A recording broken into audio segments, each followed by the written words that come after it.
Good afternoon. I'm Raleigh Flynn, the president of the Foreign Policy Research Institute in Philadelphia, and welcome to our latest installment of FPRI's Mainline series.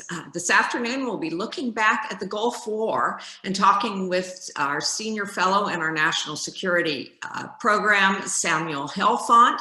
And the discussion will be moderated by our other senior fellow in the national security program, John Nagl. John Nagl is also head of the Haverford School, and he's a retired lieutenant colonel in the U.S. Army, and he was also on the team that produced the U.S. Army and Marine Corps Counterinsurgency Field Manual.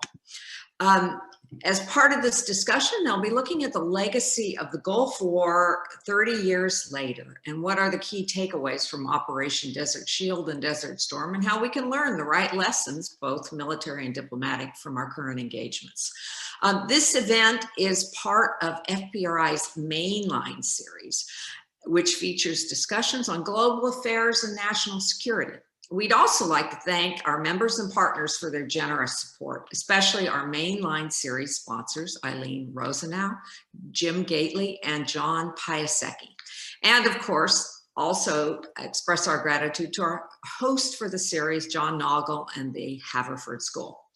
We're truly grateful for your support. I know we say it often, but it's heartfelt. And we'd also like to remind you that while our events are free to you, they're not free to us. So if you're already a member, please consider, if you're not already a member, please consider becoming one and providing support to our programs. Also check out our website, www.fpri.org. If you appreciate in-depth, serious discussions about the important issues of the day, please support us. Before we get started, if you have questions, we'll be turning to Q&A, so put those questions in the chat box at the bottom of your screen. For technical or Zoom issues, also let us know about those in the chat box. If we can, we'll try to help you with those. We'll also be putting some maps, some links to maps in the chat box. So without further ado, let me just turn it over to John. Thank you, Raleigh, very much. And let me join Raleigh in welcoming all of you to this discussion. As Raleigh said, I'm John Nagl, your host for the Mainline Briefings, and I am delighted to welcome you to today's retrospective on Operation Desert Storm, 30 years on. So 30 years ago today was the first day of ground operations for Operation Desert Storm, and I know that because I was a tank platoon leader in that particular war. And so I can contribute something of a ground level view, even as our guest speaker examines the high ground. And our guest speaker is no stranger to FPRI. Sam Helfont is an assistant professor of strategy and policy in the Naval War College program at the Naval Postgraduate School in beautiful Monterey, California. He left just before this winter. Good timing, Sam.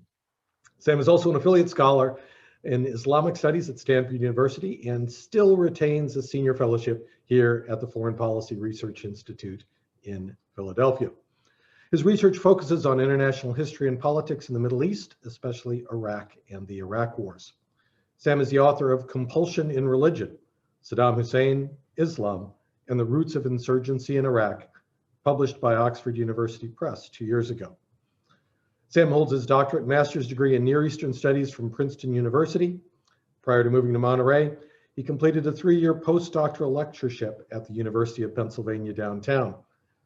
He has also served as a visiting assistant professor at Haverford College, right next door to where I sit right now. And Sam's talk today is based on an article he recently published in the Texas National Security Review titled "The Gulf War's Afterlife, Dilemmas, Missed Opportunities, and the Post-Cold War Order Undone." And I think we'll probably post a link to that article in the chat if you haven't had a chance to see it already. But for now, Sam, welcome back to the main line. Thanks, John. It's be great to be out actually in the main line, but one day I'll make it back. One day you'll make it back, but for now, this will have to do. So Sam, let's start at a high level. How do people normally understand the Gulf War? What's the conventional wisdom? And how is your understanding unique, interesting, and different? I don't know about unique, or interesting, but it's certainly different. So I guess my memory of the Gulf War, I was 10 years old. And I lived in New Jersey. Thanks. Yeah. Thanks. And my parents brought. I was full grown. Thanks. Yeah. So, I was 10 and I watched it on TV, and my parents brought me in because I was in New Jersey. So, but the New York part of New Jersey, not the Philadelphia part of New Jersey. And so, we went in for the ticker tape parade, and we saw all this, spectacle. And I just remember being kind of successful, right? And as I got older, you start learning more about American history, and you see, oh, there was Vietnam, and that was a disaster, and the Gulf War was some kind of redemption of that, right? And then as I got even older, right, we had the Iraq War, which in 2003, which I took part in the Navy, and that turned into a big quagmire. And you had this kind of Gulf War in the middle as this shining example of success, right? And it's popular images of it that way, but also in some scholarship, especially people like to compare the Gulf War and the 2003 war. But when we start thinking about this, right, and I've thought a lot about it, especially myself being a veteran of the 2003 campaign. How did we end up there in 2003, and how did we? What have we been doing for the past 30 years, right? I mean, it's 30 years now for the Gulf War, and we still have people fighting in Iraq, right? And this is not, obviously right now is not a high point, in terms of numbers or sacrifice or, anything like that, but we still have people there. And for a good quarter century, Iraq was at the center of our foreign policy, right? That's where we sent all of our aircraft carriers. That's where deployments were going, right? In terms of money, everything. It was going towards Iraq, and not for any good reasons, right? I don't mean good reasons as it wasn't a success, right? We weren't sending people back there to solidify our successful policy. We were sending people there because we were struggling, right? And so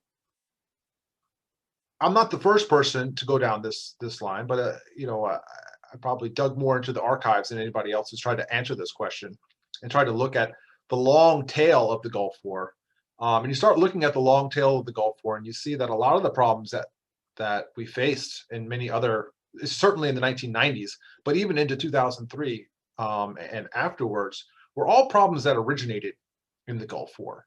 And so as we move further away from the Gulf War, and we start to see that it had this long tail of really just quagmire and problems that it produced, it starts to look less and less like a good war. It also starts to look less and less like a clean and precise war that was often told too, because the damage that the Gulf War actually caused in Iraq turned out to cause us a lot of damage in the decades that followed. We had trouble. We had sold the war as one thing, and immediately after the war, investigators got into Iraq and started looking at it and saying, "Wait a minute, this is not what you told us had happened." And we could talk about the ins and out of that later if you want. But that really undermined our diplomacy, and is one of the reasons that we got sucked in to this sort of 30-year quagmire in a country that most Americans hadn't heard of previous to the Gulf War. Let me push back on that a little bit, Sam. Yeah. My view of Desert Storm was shaped profoundly by a book by U.S. News, of all people, with just a fantastic title of Triumph Without Victory, which argued that an overwhelming military success, right, expulsion of Iraq from Kuwait in a 100-hour ground war, was marred by a failure to follow through at the end. And right, there was a belief that Saddam Hussein was deeply weakened by the war and was going to fall. And that didn't happen in part, right? Some people, me, have suggested that as simple a thing as in the peace treaty at Safwan, Norman Schwarzkopf, right, who didn't have guidance on this point from Washington, allowed the Iraqi government to continue to fly helicopters.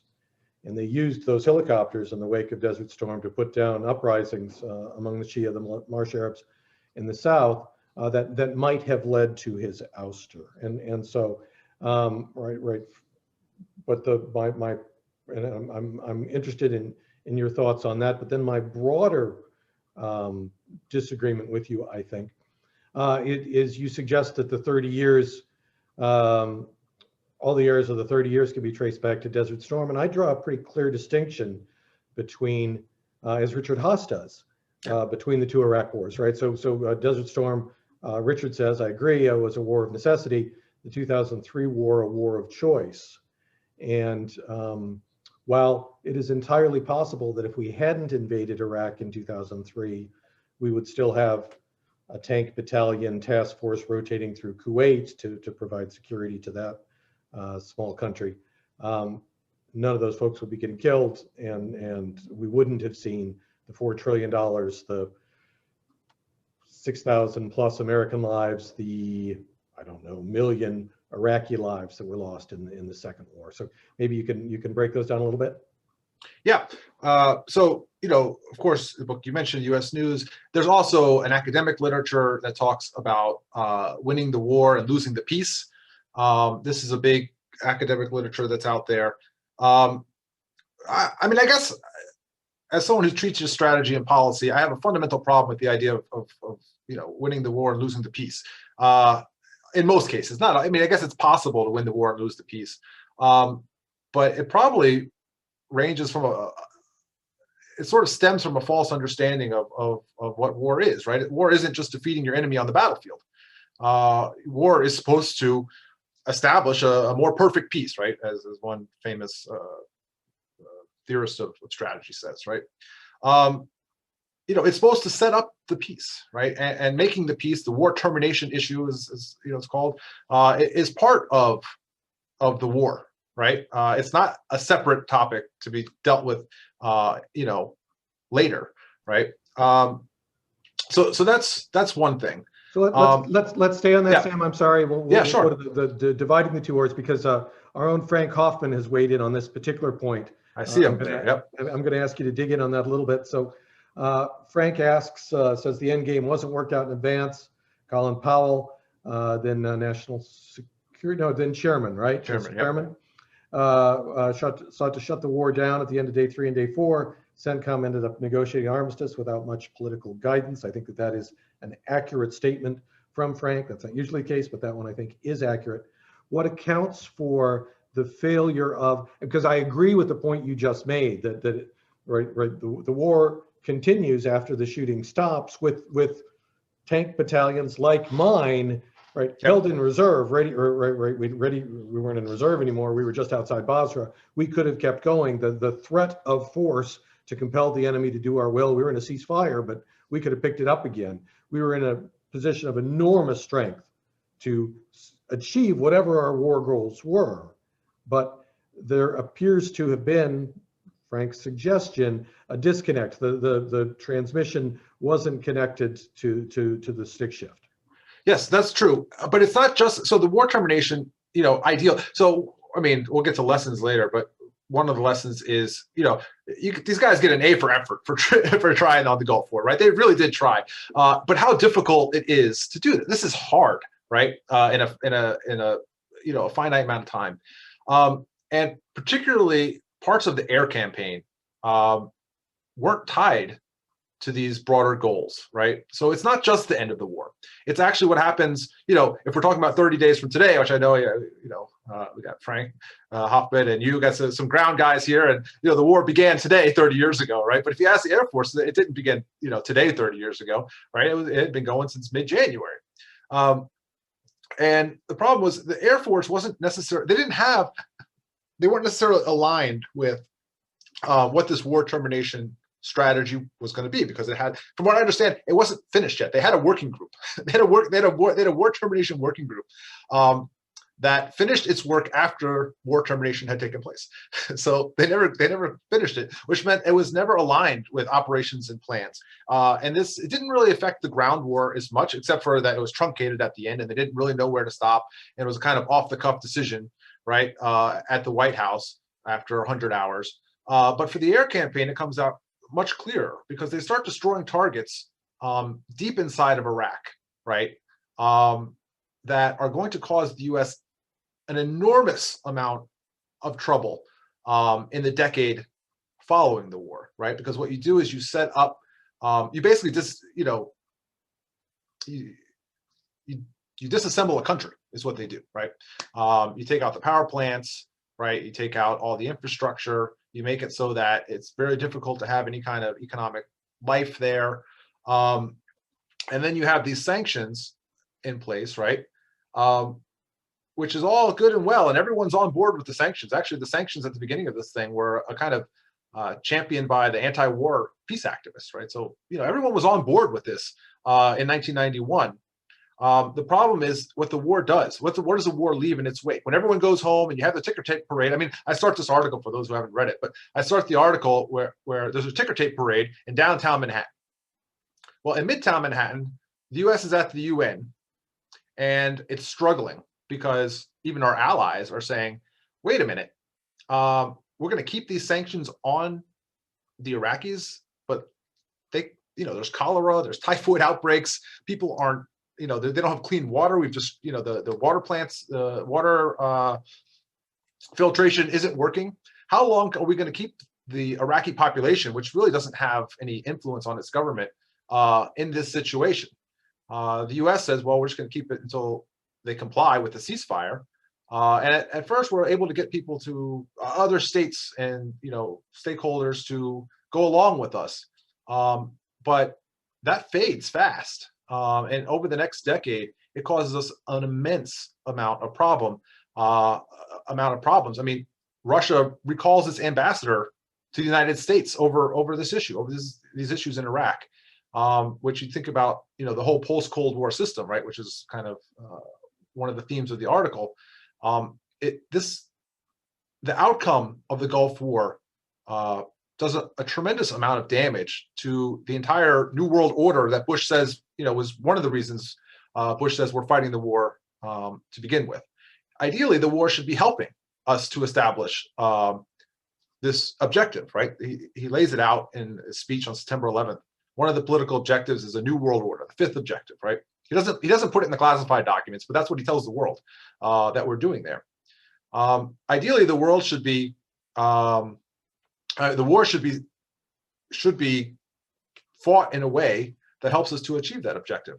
I think looking back at it now, the war was fought in a way that didn't necessarily help us to achieve that objective.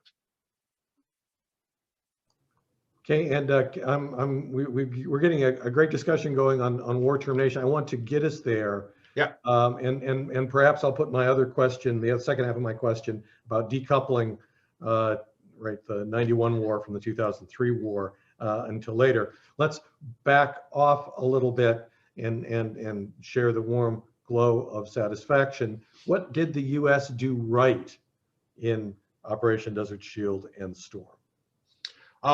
So, yeah, there was a ton that was done right in these wars, which is why it has the reputation that it does. I mean, diplomatically, you're not going to get much better than this, right? You're setting up not just alliances, right, but people are paying the bill. I mean, at the end of this war, the U.S. had to actually issue some refund checks, right? Which you don't get much better than that, right? When it comes to the economy, there was the planning was done, very well, right? The political leaders handle politics, right? They hand over strategy to the generals, which is usually a smart move, right? The way it's executed, at least on the ground, is very good. Quickly dispatching the Iraqi army, which was a significant, it's easy to forget how big and how powerful the Iraqi army was. Tactically, yes, there was some loss of life, but I mean, the U.S. outperformed everybody's expectation on the ground, tactically and operationally. So, at a number of levels, this was, there's a lot to admire here, right? Diplomacy, the economics behind it. You know, if you read NSD 54, which was the planning doc, I mean, this is like a textbook of what it should look like, right? You know, that's President Bush's orders in January 1991 to the military. Yeah, I mean, so there's a lot there, and I don't want to take away from any of that. I think it's more a testament to just how difficult war is, and it's a kind of a cautionary tale about going down one of these roads that the unintended consequences could be significant, which in this case I argue that they are. And we're gonna turn to those now. I often say that right, Desert Storm, the United States military took the 4th largest army in the world and turned it into the 2nd largest army in Iraq in a period of 100 hours. As it absolutely melted away. And I think you're correct on the tactical, the operational competence, the diplomatic competence. James Baker, right, gets a new biography of James Baker out, right, perhaps his finest hour of many, many very fine hours, and an extraordinary national security team that did amazing things. But let's turn then to what didn't the United States do right? We've talked to some of that already, but yeah, you know, from the military perspective, and I've tried to get to the bottom of this, right? And I haven't been able to do it yet. And maybe the documents will come out at some point. But there was a disconnect. There was a disconnect between what this political and diplomatic leaders are saying, and particularly what the Air Force was doing. And it seems that you know, Schwarzkopf and Powell to some extent sort of just let the Air, you know, as long as the Air Force was going to support the Army on the ground, they sort of let the Air Force do whatever they wanted other than that, right? Because the Air Force came with a plan which really wasn't supportive of the Army. And then, you know, the Army kind of looked at that and said, no, that's not going to work. You're going to have to support the Army. They said, well, we really want this other theory of strategic bombing to sort of be practiced here, to be worked, not practiced, but you know, to be part of the plan, right? They didn't think they needed the Army to win the war. They thought they could just win it in the air, right? And they were going to try. Now, the Army convinced them to come on board with, you know, providing air support to the ground operation, right? A more joint effort. But they still carried out this other operation, which really hasn't been looked at enough. I mean, these deep bombings inside of Iraq, hitting infrastructure and the essential systems of the Iraqi state with the intention of imploding the Iraqi state. It doesn't seem to work, right? There have been some you know, some academic studies of this, you know, in the 1990s. That, you know, it just didn't seem to work. It didn't really accomplish much. Where the Air Force did best was supporting the ground troops, which I know you Army folks will love to hear that, right? But what they didn't do well was stopping once it became clear that this strategic bombing inside Iraq wasn't going to help. They didn't stop. They just kept going. They just keep looking for more and more targets, and they found more and more targets. They only stop after they bomb and they don't stop because the Air Force tells them to stop. The White House tells them to stop after they bomb they mistakenly bomb a bunker, right? The Al-Amariya bunker, right? Kills 400 civilians. And eventually the White House goes, no, that's it, right? You guys got to call this off. After the war, this sets up the United States with a tremendous dilemma, right? How do you enforce a ceasefire, right, without troops on the ground?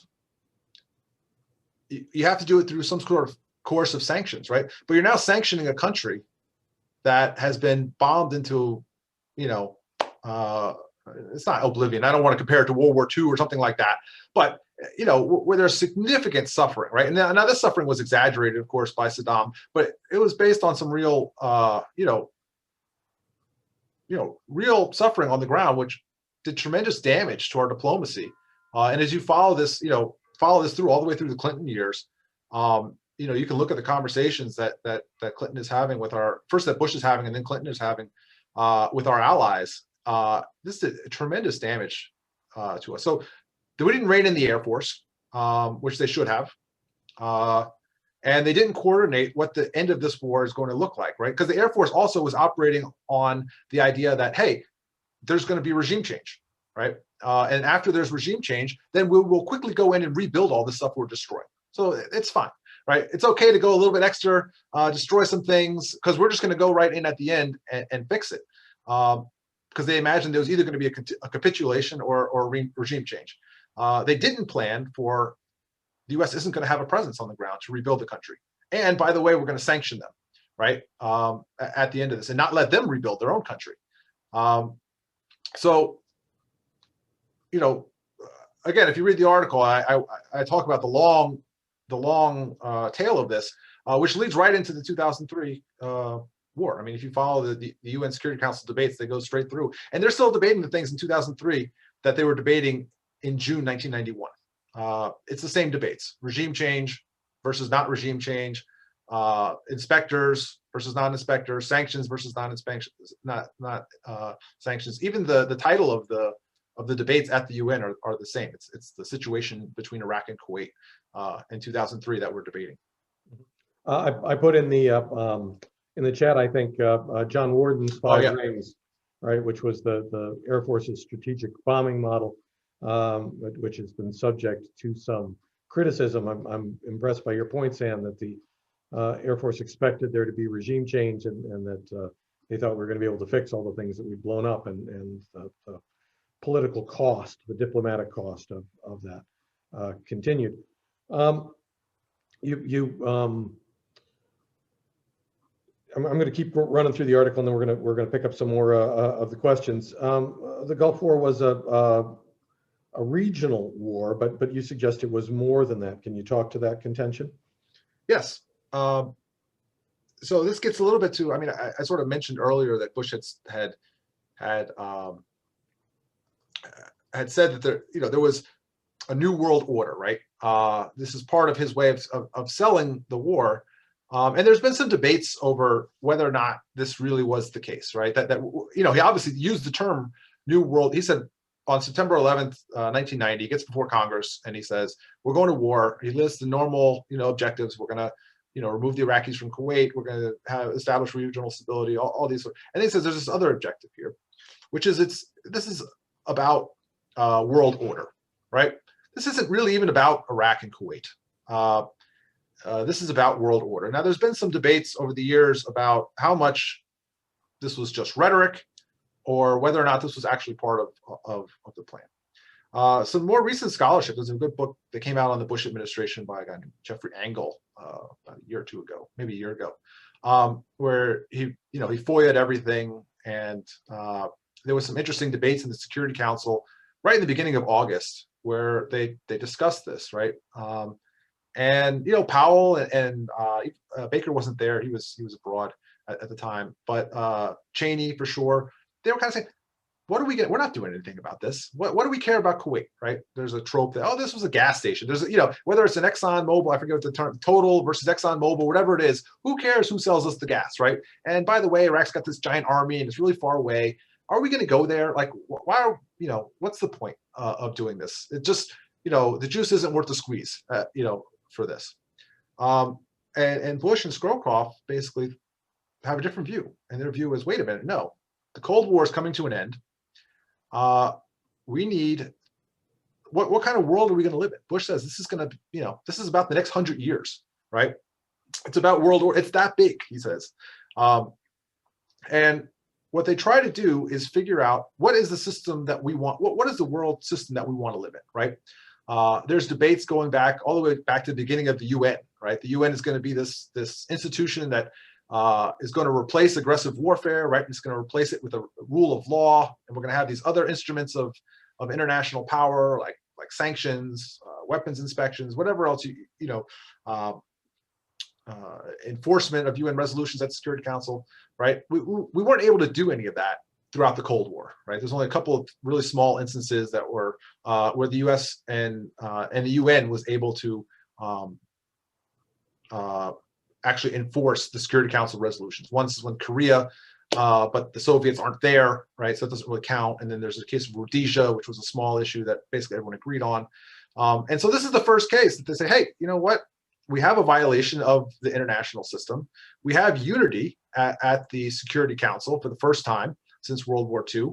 Let's try out all these tools that we gave ourselves, 50 years ago. And let's make this work, right? And so they tie Iraq to all of these other ideas, right, which go back at least 50 years, probably longer. I mean, the origins of this are in the late 19th century, right? And then Iraq gets tied to these issues. Iraq is really a test case for all these issues, which matters for policy in Iraq. One, when Somalia goes bad, we just say, you know what, that was a great trip to Horn of Africa, but we're out of here. Yeah, and we're done, right? When Iraq starts to go bad in the 1990s, after this war is over, the U.S. can't wash its hands of it, right? Because it's not about Iraq at all. It's about, if sanctions don't work, right? If we can't hold a regime to account with sanctions and weapons inspections, then what does world order look like, right? Then we're back to the might makes right kind of rule of the jungle that led to all these disasters in the 20th century. So what you see is the Gulf War is really a part of this sort of world-building enterprise, right, by the Bush administration, which is strange because they're usually seen as more conservative and more realist in their outlook. But it's fairly clear that the idea of simply liberating Kuwait from the Iraqis was never going to be enough to deploy 500,000 people and possibly take, obviously it didn't happen, but possibly take significant casualties in a major regional war, because it wasn't about Kuwait. It was about this sort of idea of world order, which has come to shape our Iraq policy for the past 30 years. I mean, if you look at Bush at the UN, the younger Bush at the UN, he's making a lot of the same arguments that his father made.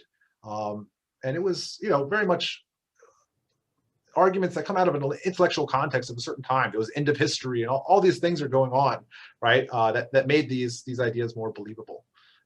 So I think that's one way of, the Gulf War is not so much a regional war, it's more of a global moment in international history that has to do with the evolution of the international system. And many of those ideas collapsed, I would argue, in Bosnia, Yep. as well as in the Second War in Iraq. I want to stay regional though for just a second. Nikolaus's great question. Did going to war with Iraq, which had been our partner during the Iran-Iraq war, did it strengthen Iran's power in the Middle East? Was Iran the big winner of the Iraq war with its proxy militias, destabilizing Lebanon, Yemen, Palestine? What do you think?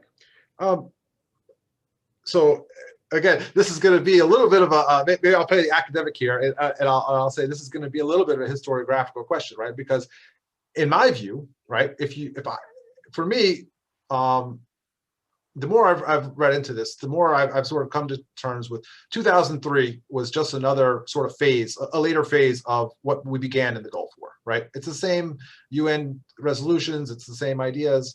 And if you understand the Gulf War in that way, right, then yes, Iran is the big winner over the long term, right? In 1991, Iran, they haven't gotten there yet, right? It's clearly good for Iran that Iraq has taken a beating, but they're still there, right? They do try to, incite some violence inside of Iraq as part of these Shia uprisings at the end of the war.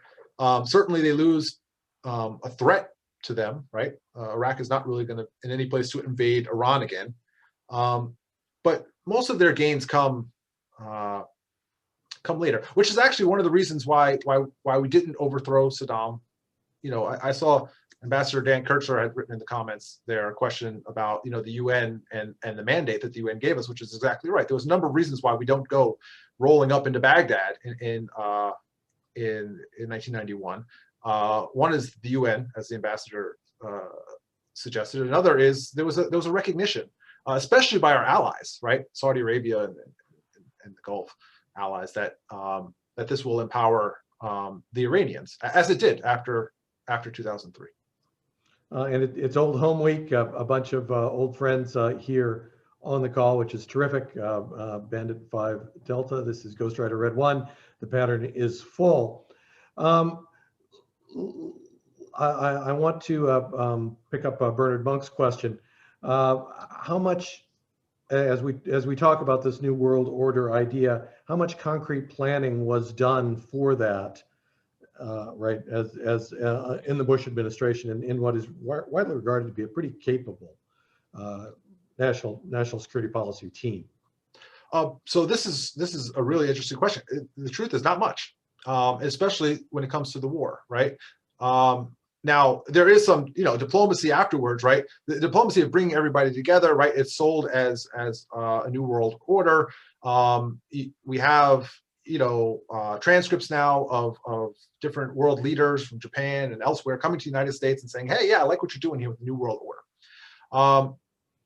What's interesting, though, is when you look at the message that they were sending the military, it's completely absent, right? So there is a National Security Directive 45, which comes out in August. It's the kind of Desert Shield and the Gulf Crisis, direction to the military. It has 4 objectives. None of them deal with international order. None of them deal with the New World Order. There's nothing like that.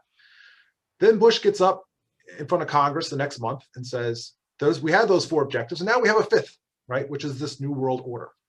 And they start speaking about it publicly. It's great. But come January, when NSD 54 comes out, which is the orders to the military, it drops off. There's only 4 again. There's only 4 objectives. The 5th objective that has been, touted around the world is not in there, right? Now, I don't know, would this have affected planning? It could have affected some of the targets that the Air Force was going after, for example, right? Is this aligned with this kind of diplomatic posture that we're having, right? Can we go overboard on some of these blowing up, power plants and things like that, and still hold on to this international order? Now, afterwards, after the war, Bush comes back to it, and the national security strategy is titled the New World Order, right? After the war. Again, I don't want to say that the Gulf War and the aftermath of the Gulf War is the only thing that undoes this New World Order. You mentioned Bosnia, of course, is there. There's a whole bunch of examples. I mean, the NATO expansion into Eastern Europe is another big one. But then there's just a whole bunch of examples of sort of humanitarian interventions that go awry, right? I mean, Somalia, Haiti is really problematic at first. Rwanda, we're not able to do anything about, right? And this really taints, a lot of the spirit that was going on in 1989, right? After the fall of the Berlin Wall and the Gulf War, people were really up on, hey, this really is going to be something different. And all of these events sort of coalesce to undermine that idea of a new world order. I guess where I try to make the intervention here is to say that Iraq is as important, maybe more so, than the rest of these in undermining this kind of system of a new world order throughout the 1990s. And I'm talking well before George W. Bush, well before the Iraq War. I mean, by the end of the decade, this has done tremendous damage to what this new world order is supposed to be. And this is Paul Sparks notes that Rwanda was a French colony, their job, not ours, to resolve, or if they had the capability to do so. But that doesn't, I don't think, detract from your broader point that this broader idea of a new world order was tarnished. I'm still going to cling to the idea of Desert Storm as a bit of a bright shining light, to quote a Vietnam book, and Frank Hoffman, notes the organizational culture questions, the Army's right reflex back to Vietnam and to a desire not to get drawn into regime change, right? Strategic culture questions, the Air Force doing what it does rather than necessarily what is in accordance with national objectives. But Mike Noonan asks an interesting question. To what extent was Saddam Hussein in his actions, in his post-war strategy, responsible for dimming the luster of what appeared at first to be a remarkably successful international use of arms? Yes, I mean, Saddam is successful. He's a canny leader. I mean, to go real briefly, what happens afterwards, right? There's a realization after the war, in the spring and the summer, that Iraq is a big mess right now. We did a lot more damage than we admitted. We need to rebuild the country, right? The UN comes up with a plan. The Secretary General sends one of his lead advisors out to Iraq, a guy by the name of Prince Sadruddin Aga Khan. And he comes back with a plan, which basically is some version of the oil for food plan, right? We need to allow Iraq to sell its oil. We need to monitor that, and we need to use that oil. They need to allow Iraq to use the revenues from that oil to rebuild its country. The U.S. at the time seems to still be thinking regime change, right? This is in July, and is not willing to allow Saddam to reconsolidate his power through this program. And so we create a new program, right, which becomes the Oil for Food program, which is passed in a number of resolutions in August of 91, 2 resolutions, right? And this basically takes the ability to buy and sell oil and distribute the resources out of Saddam's hands and puts it into the UN's hands, right? So it does the same thing, except for it doesn't empower the Iraqi regime. The problem with that plan is that Saddam, and this is where Saddam comes in, says no. And I'm not doing that. I don't care if my people can starve, right? And what this does is it sets up basically a game of chicken, right? Between the United States and its allies and Saddam Hussein on the other hand, and they're playing a game of chicken with the fate of the Iraqi people. Now, the United States, as a liberal country, has to answer to a liberal constituency, is not going to win that game, right? They're just simply not going to win that game. Saddam was more willing for his people to die than Yep. the United States was to be at least partly responsible for them dying.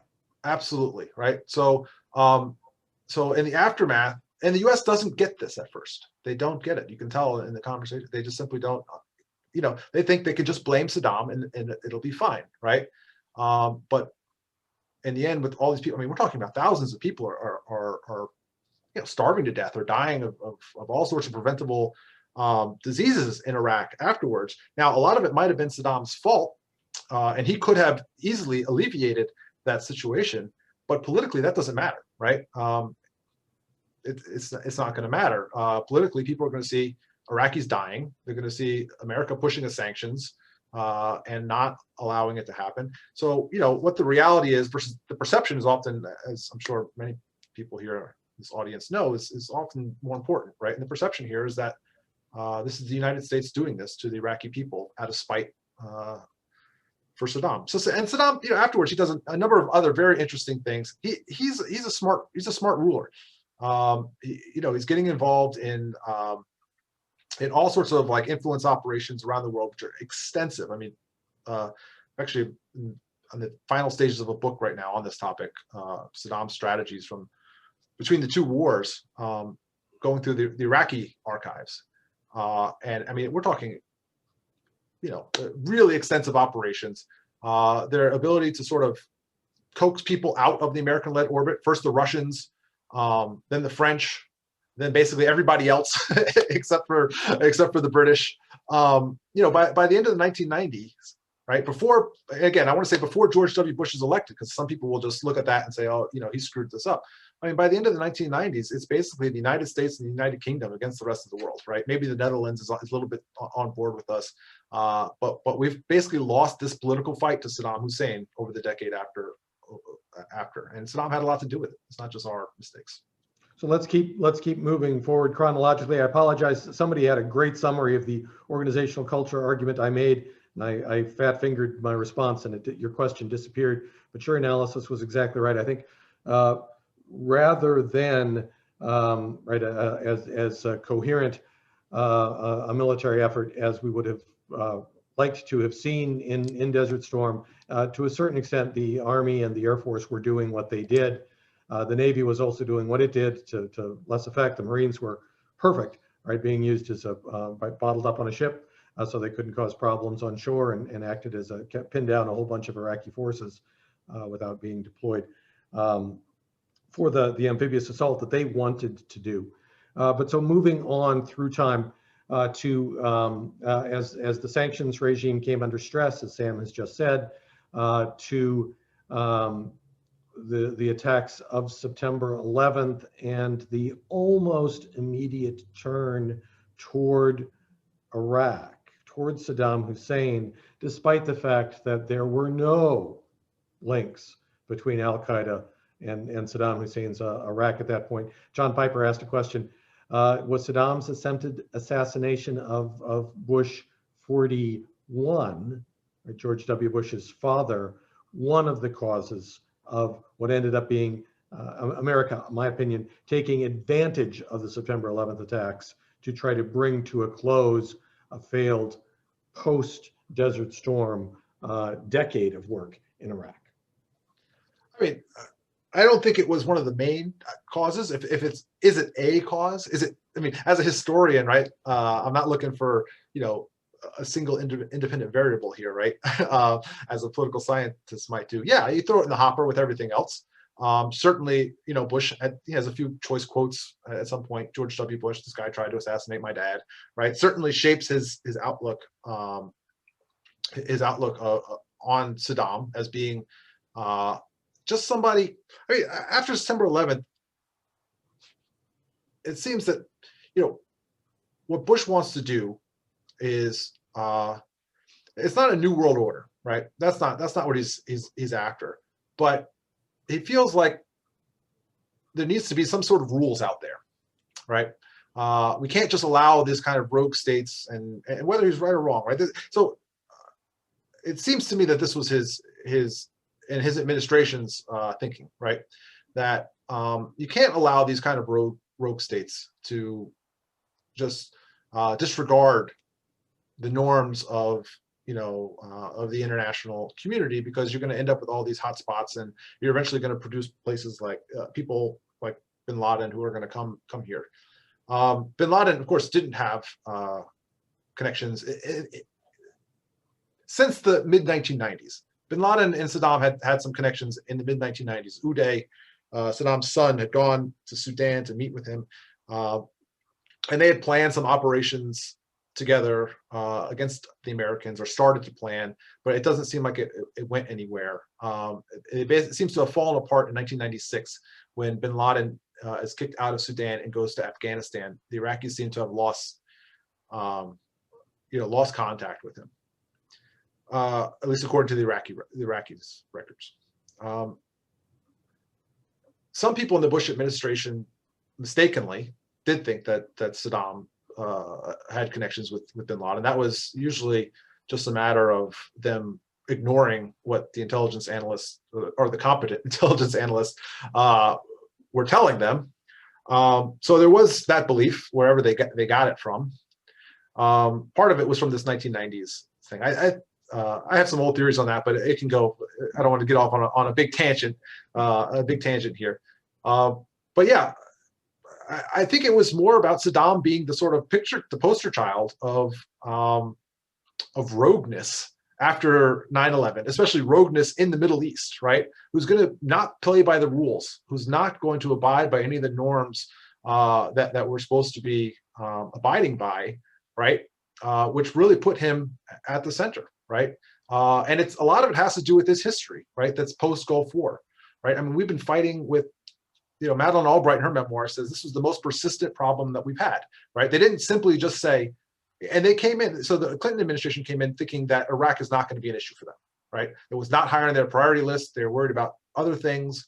There were a few people in the administration early that wanted to focus on Iraq, but the big heavy hitters weren't interested in Iraq, right? Saddam put himself right back on their map. And by the end, Madeleine Albright says, yeah, this was probably the most persistent problem and the biggest problem that the last administration left for us, right? So it's not that they just, hey, you know, we had Iraq under control. I remember the Gulf War. He tried to kill my dad, and I'm going to go after him. Iraq was slipping away, right? It was slipping away from the ceasefire agreement. The sanctions were falling apart. And yeah, go ahead. Yep. Although, right, President George W. Bush did in fact say, when asked, right, he tried to kill my dad, right? So that I don't think we should completely discount the psychology and the influence of individuals on history. My own boss, Paul Wolfowitz, right, very personally connected to the Marsh Arabs, and right, he was the first voice that we know of literally on September 11th, as Deputy Secretary of Defense telling George W. Bush that he was going to have to go after Saddam, right? That Oh, yeah. Going after bin Laden and the Taliban was not going to be enough. Trying to tie these pieces together, we're down to about 10 minutes. Former President of FPRI, Alan Luxembourg, with a great point. The Gulf War did result in the deployment of U.S. troops to Saudi Arabia, which we know was, or I'm going to argue, I'm interested in your thoughts, to what extent was the presence of U.S. troops in the land of the two mosques, one of the drivers behind Al-Qaeda's focus on the United States as the far enemy? Yeah, I mean, I think the literature on this is very clear, and bin Laden was, was fairly clear about this. The question, I guess, is how instrumental this is, right? How much is bin Laden actually just saying this because he knows this is a winning argument, versus how much did he actually believe it, right? There's been some scholar, Thomas Heckhammer, if anyone knows him, as one of the best writers, I think, out there right now on global jihad. He just wrote a book showing how jihadis had called the Caravan, showing how actually this sort of antipathy towards Saudi Arabia, this narrative that comes out after the Gulf War more publicly, actually existed prior to the Gulf War. It's not brand new. But on the other hand, the Gulf War certainly gives it much more, much more power, right? It's an easy argument to make. Saddam is making the same exact argument, right? We have their propaganda now. It's the same thing, and they're selling this all over the place. It certainly allows bin Laden to gain supporters, right? Become more powerful than he would have otherwise. Not just the fact that the U.S. was in Saudi Arabia, but that they used their presence in Saudi Arabia and other Arab Muslim countries to attack a fellow Arab Muslim country, right? This was a big selling point for bin Laden. Now, I don't want to say, again, this is the only thing, or that devoid of this, bin Laden wouldn't have existed, or wouldn't have been able to carry out 9/11 or anything like that. We'll never know that. We do know that this helped his cause. I want to tie one more war into this conversation, if we can. Paul Sparks, a great question. Looking at the connection between the desire to, as I suggested, first sparked by Paul Wolfowitz, to attack Iraq after September 11th, led to minimization of the number of troops and other resources available for Afghanistan, possibly leading to the prolongation of that war. Could be, yeah. I mean, was Afghanistan going to be solved, without, if there was no Iraq? I'm a little bit skeptical that you were going to solve Afghanistan. I mean, Afghanistan is a big mess, and probably, we weren't going to solve any of the problems in these countries. We would have had a better shot at it, and maybe there was a window there, right, very early on, to help fix things. But if you have what little economy is based on, heavily based on heroin, and you have these different, I mean, it was going to be it wasn't going to be an easy problem even without Iraq, right? It would have been easier had there been no Iraq, but again, we can't replay history, but I'm skeptical that Afghanistan was going to be on the road to some bright, shiny future.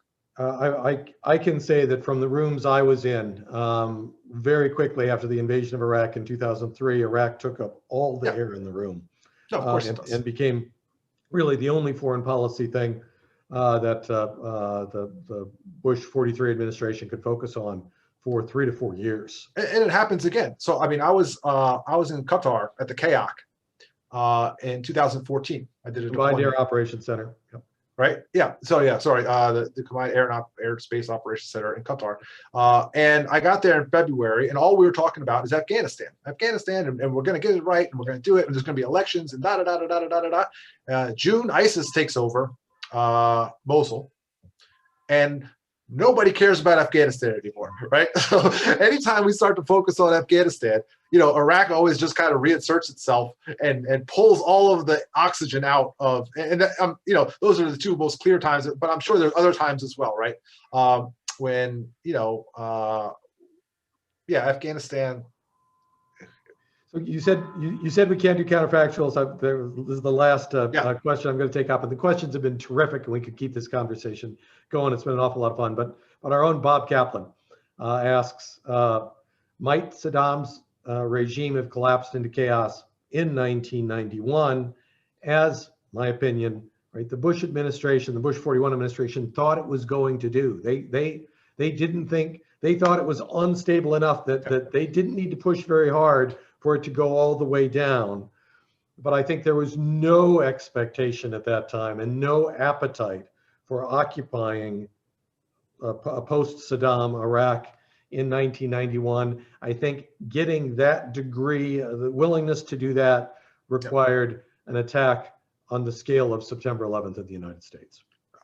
I think that's right. And I think, so looking back on this, I mean, you're right. Bush says it later, right? He's very clear about this later. Cheney says it later as well, that they were anticipating regime change, right? And they thought that they had pushed hard enough, and it turns out that they were wrong. It could be these helicopters had, you know, as I think you mentioned earlier, right? We allowed, you know, Schwarzkopf, because the bridges were out, so they allowed them to fly helicopters.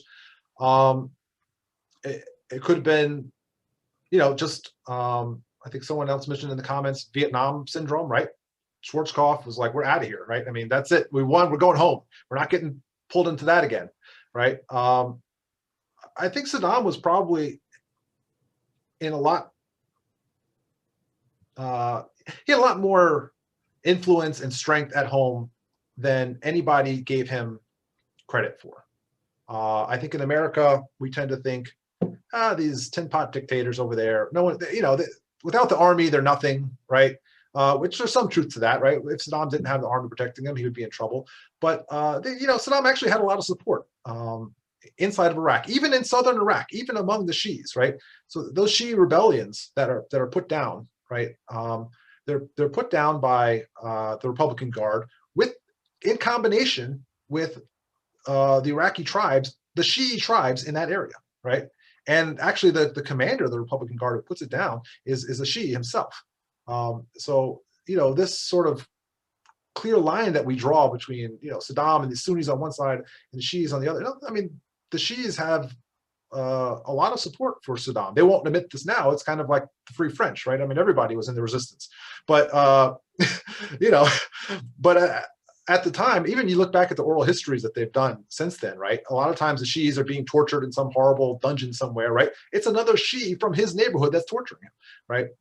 So I'm not so sure that Saddam was going to fall even without these helicopters. He had a lot more support in the country than we often get him credit for, and which, I mean, this is a whole nother conversation, but which really messed us up in 2003 because we got that completely wrong. Correct. And speaking of things we got wrong in 2003, Jack Shapiro's question, the decision to disband the Iraqi army was catastrophic in terms of inflaming the insurgency and removing assets that from the folks I've talked to were willing to help us maintain order in the wake of our invasion. So a catastrophic order. But that, sir, is going to be a topic for another discussion. There is clearly great interest in the Middle East on this net, and I'm thinking that we're going to need to do more conversations like this in days to come. Sam, you've been terrific. Your article is terrific and interesting and provocative, and I encourage everybody to read it. I'm grateful to this fantastic audience for the wonderful questions you've asked. I'm again going to encourage you, if you're not yet a member of the Foreign Policy Research Institute, please check us out at fpri.org and consider joining us. This has been an awful lot of fun. Sam, final words? Thanks a lot. Join FPRI. It's been very good to me over the years, helped me make me who I am. Yeah, thanks a lot, John, for having me. It's been great. Hopefully we can do it in person again sometime. That will be terrific. We look forward to that. But until then, really pleased we can use this technology to have these conversations while keeping everybody safe. Stay safe, wear your mask, stay home, and we look forward to seeing you all again soon. I think we have Space Force next month, so look forward to seeing you then. Take care, everybody. Go FPRI.